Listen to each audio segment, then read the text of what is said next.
দেখুন বন্ধুরা, কাতলা মাছ ভাজা হয়ে গেছে। এতে একটু হলদে হলদে ভাজলাম, এটা ঝোল হবে তো।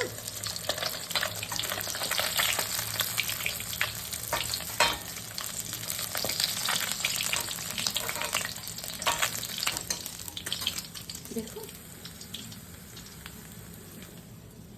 রাখছি, আর একটু দিই।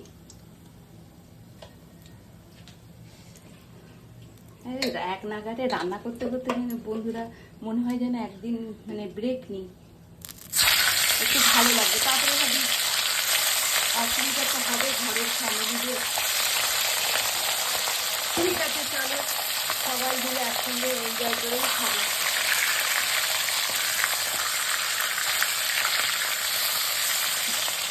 বোধ হয় কোনো আত্মীয় বাড়িতে গেলে 5-6 দিন গিয়ে এক সপ্তাহ থেকে গেলে একটু আরাম লাগবে, তারপরে